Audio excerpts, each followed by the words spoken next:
Hello, my name is Sarah Smitter, and throughout this presentation I will be talking about Native Americans, also referred to as American Indians, the first people, and indigenous people. Some of the demographics for American Indians are, according to the 2000 U.S. Census, American Indians and Alaska Natives number 2,475,956 individuals, or just 0.9% of the population. If you were to include those who also identify themselves as multiracial with Native Americans, the number would increase by 1.6 million individuals. Over the past 4 decades, there has been an upward trend due to counting has improved throughout the census, birth rates are high, mortality rates have gone down, and Native American heritage and identity have been reclaimed by those who have been passing as white, black, or another race, as well as those with partial ancestry. As a collective, Native Americans represent almost 500 tribes and 314 reservations. A total of 79% of the population report tribal enrollment. Tribes with some of the largest populations are the Cherokee, Navajo, and Latin American Indians. Family and cultural values of the Native American can be typified into 5 different values. These are sharing and cooperation, non-interference, a cyclical orientation to time, the importance of extended families, and harmony with nature. The first one of sharing and cooperation is that status and honor are earned not by accumulating wealth, but rather by sharing and giving it away. Gifts are profusely given, especially during life cycle events, as a means of thanking others and acknowledging their achievements. Material possessions are freely shared and expected to be shared. Non-interference is considered appropriate in Native American culture to intrude or interfere in the affair of others. Boundaries and the natural order of things are to be respected. Similarly, stoicism and non-reactivity are highly valued. With regard to communication, a premium is placed on listening. For time orientation, it is cyclical, rhythmic, and imprecise. People are oriented towards the present, the here and now, not to future events and deadlines. Activities take as long as they take and have a natural logic and rhythm of their own. For extended families, Native people live in an extended family system that is conceptually different from the Western notion of family. Some tribes are maternal, which means that property and status are passed down through the women of the tribe.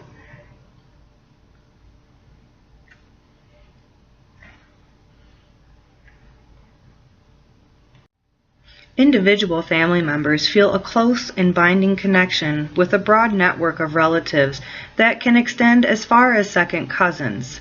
The very naming of relationships, in fact, reflects the unusual closeness that exists between relatives.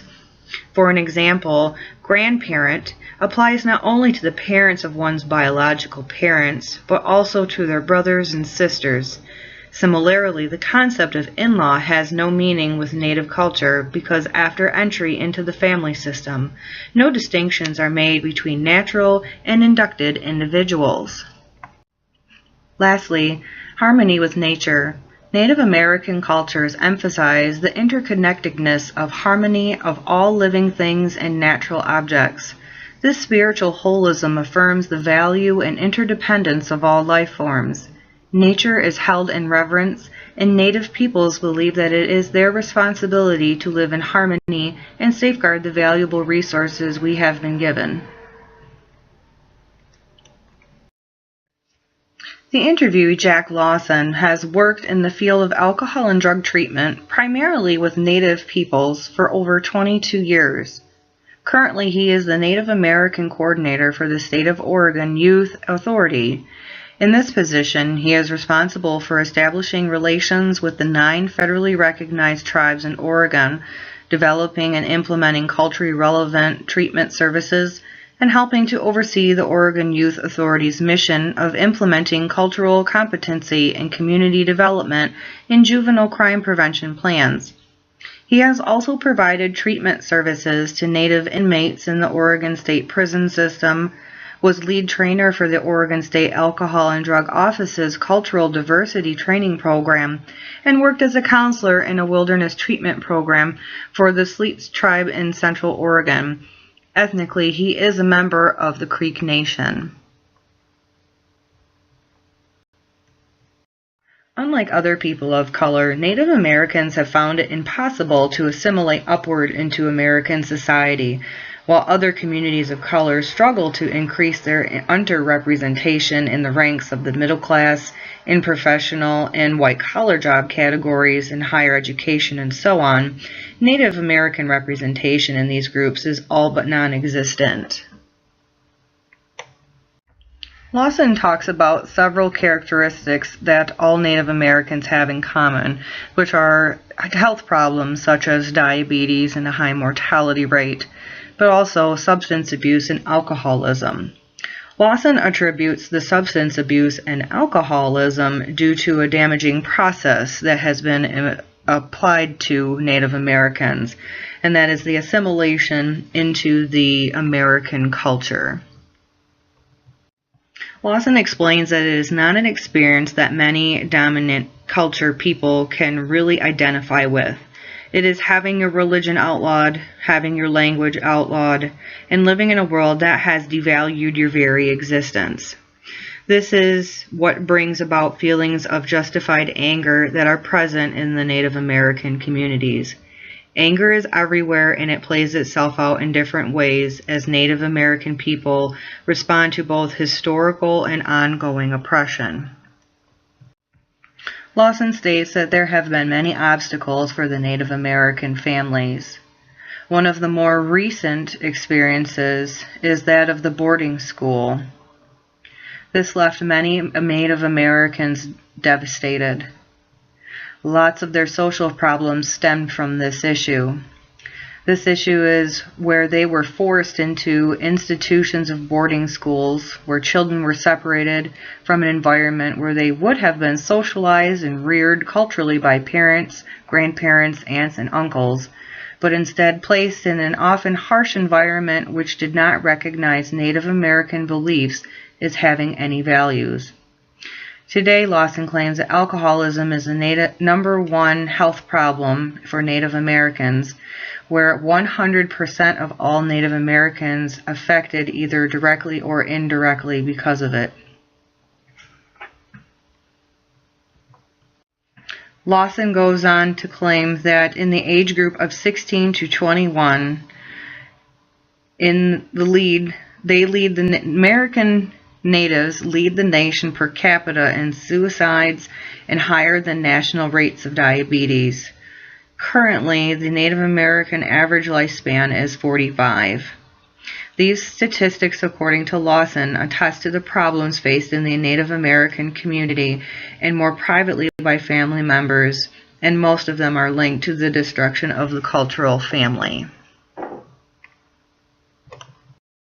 In conclusion, the Native American population suffers from significant health disparities. Death rates from diabetes, high mortality rates, and other causes are higher among Native Americans. Numerous psychosocial influences, including a history of genocide and boarding school experiences, have led to unresolved historical trauma and its associated poor health outcomes. These social circumstances can have an impact on the quality of parenting skills for the next generation, leading to continued intergenerational health disparities. Additional research into the psychosocial influences and social detriments of health is needed to ensure improved policy and program development. As Lawson mentioned, it is important to acknowledge the importance of family structure, the effects of colonialism on the culture, and the issues with alcoholism. Lawson also expressed that it is of the utmost importance for human service providers to be aware of their own cultural values, biases, and barriers. As a highlight, we show that Native culture is focusing on their commonalities between their more than 350 different tribes while also acknowledging the uniqueness of each tribe. This is also included in another highlight mentioned of them seeking help behavior on the rise in their culture, which consists of a tremendous anger and mistrust issues. All references for this presentation can be obtained from Jerry V. Diller's 6th edition Cultural Diversity, a Primer for the Human Services text. Thank you for watching.